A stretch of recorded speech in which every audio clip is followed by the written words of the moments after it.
Здравейте! Отново сме на обекта, който правих малка демонстрация с шпакловката.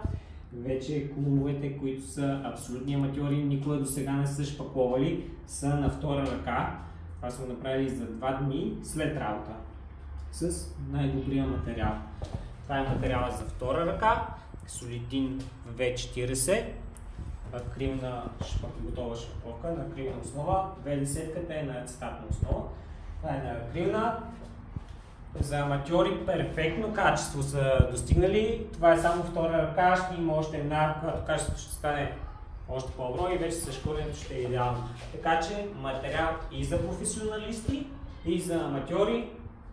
То когато материалът е добър и така недостатъците в работата изчезват.